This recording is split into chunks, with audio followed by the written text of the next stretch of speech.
علیکم السلام ورحمۃ اللہ وبرکاتہ۔ اللہ رب العالمین خیر و عافیت میں رکھے اور مزید قرآن و سنت کی تعلیمات کو عام کرنے کی توفیق عطا فرمائے۔ سوال آپ سے ایک مقلد مفتی نے کیا ہے، وہ یہ ہے کہ ایک شخص رکوع میں اگر نماز ملا، اب اگر یہ اردو بھی صحیح نہیں ہے، یاد رکھیے گا، ایک شخص رکوع میں آ کر نماز ملا، اب وہ کیا کرے گا؟ سورہ فاتحہ پڑھے گا یا پھر رکوع کی تسبیحات پڑھیں گے؟ یہ کوئی اردو ہی نہیں ہے، یاد رکھیے گا، اردو بھی نہیں آتی ہے۔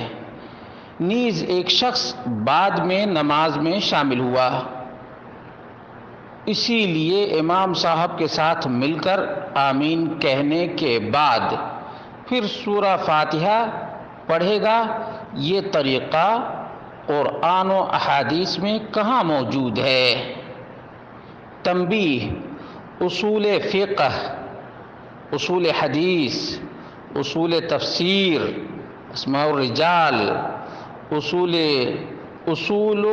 جرح و تعدیل وہی پیش کرے گا جس کی صرف قرآن و احادیث میں صراحت موجود ہے۔ مفتی صاحب، آپ اپنی عبارت کو ذرا درست کر لیجئے گا، صحیح کر لیجئے گا۔ بہرحال جہاں تک آپ کا پہلا سوال ہے کہ ایک شخص رکوع میں ملا تو فاتحہ پڑھے گا یا تسبیحات پڑھے گا، اس کا جواب حدیث کی روشنی میں دیتا ہوں۔ اللہ کے رسول صلی اللہ علیہ وسلم سے صحیح بخاری میں 635 نمبر کی روایت ہے، صحیح مسلم میں 603 نمبر کی روایت ہے۔ بینما نحن نصلی مع النبی صلی اللہ علیہ وسلم اذ سمع جلبۃ رجال فلما صلى قال ما شانكم؟ قالوا استعجلنا الى الصلاة قال فلا تفعلوا اذا اتيتم الصلاة فعليكم بالسكينة فما ادركتم فصلوا وما فاتكم فاتموا۔ یہ صحیح ترین اور آتھینٹک ترین حدیث ہے۔ اس حدیث سے معلوم ہوا کہ رکوع میں جو شامل ہوا ہے وہ رکوع کی تسبیحات پڑھے گا۔ کیا پڑھے گا؟ تسبیحات پڑھے گا۔ یہ آپ کے ایک سوال کا جواب ہو گیا، کیونکہ اللہ کے رسول صلی اللہ علیہ وسلم نے فرمایا ما ادرکتم فصلوا، چونکہ اس کو رکوع اور رکوع کی تسبیحات مل گئی ہیں، اس لیے رکوع کی تسبیحات پڑھے گا۔ ٹھیک ہے؟ اب جو دوسرا سوال ہے آپ کا، نیز ایک شخص بعد میں نماز میں شامل ہوا، اسی لیے امام صاحب کے ساتھ مل کر آمین کہنے کے بعد پھر سورہ فاتحہ پڑھے گا۔ یہ طریقہ قرآن اور احادیث میں کہاں موجود ہے؟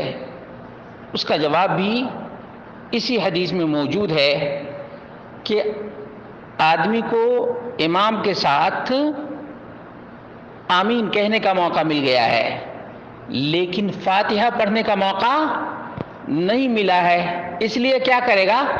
فاتحہ پڑھے گا۔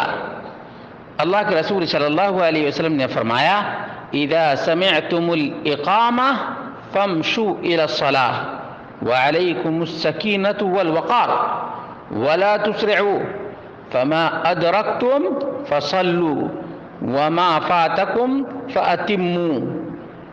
جو مل جائے اس کو پڑھو، اس کو ادا کرو، اور جو چھوٹ جائے اس کو مکمل کرو۔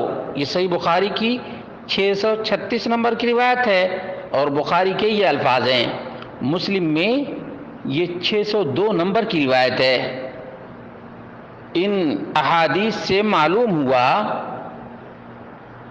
کہ اللہ کے رسول صلی اللہ علیہ وسلم کی سنت، آپ کا دین بالکل کمپلیٹ اور مکمل ہے، تقلید کے لیے کوئی راستہ نہیں ہے، تقلید کے لیے کوئی راستہ نہیں ہے۔ اب چونکہ آپ کے پہلے سوال کا بھی جواب دیا جا چکا ہے، دوسرے سوال کا بھی جواب حدیث کی روشنی میں دے دیا گیا، اور آتھینٹک ترین حدیثیں ہیں، اس لیے جرح و تعدیل کی جہاں تک بات ہے تو اس کی نوبت ہی نہیں آئی۔ مجھے امید ہے کہ آپ اس قسم کے سوالات کرنے کے بجائے اتباع مصطفیٰ کا سبق پڑھنے کی کوشش کریں گے۔ اللہ رب العالمین ہم سب کو قرآن و سنت کی اتباع کرنے کی توفیق عطا فرمائے، کیونکہ اللہ رب العالمین نے فرمایا اتبعوا ما انزل الیکم من ربکم، اس کی پیروی کرو جو تمہارے پروردگار کی طرف سے، جو تمہارے پروردگار کی طرف سے نازل ہوا ہے۔ قرآن و سنت کی پیروی کرنے کا حکم ہے، اور صحابہ کرام قرآن و سنت ہی پر عمل پیرا تھے۔ اللہ رب العالمین نے ان کے منہج کو بھی اپنانے کا حکم دیا ہے، فرمایا فَإِنْ آمَنُوا بِمِثْلِ مَا آمَنْتُمْ بِهِ فَقَدِ اهْتَدَوْا، اگر یہ لوگ ایسے ہی ایمان لے آئے جیسے تم لوگ ایمان لائے ہو تو ہدایت یافتہ ہوں گے۔ معلوم یہ ہوا کہ ان تقلیدی ادوار سے پہلے جو اسلام تھا، اسی اسلام کو اللہ رب العالمین نے اتمام کیا ہے۔ الیوم اکملت لکم دینکم واتممت علیکم نعمتی ورضیت لکم الاسلام دینا۔ بعد میں اللہ رب العالمین نے کسی کمی کی تکمیل کے لیے کسی کو نہیں بھیجا ہے۔ رسالت اور نبوت محمد رسول اللہ صلی اللہ علیہ وسلم پر ختم ہو گئی ہے، کیونکہ خاتم النبیین محمد رسول اللہ صلی اللہ علیہ وسلم ہیں۔ اس لیے ادھر ادھر کی باتیں کرنے کے بجائے اللہ رب العالمین کا خوف اپنے دل کے اندر پیدا کریں اور قرآن و سنت کی اتباع کریں۔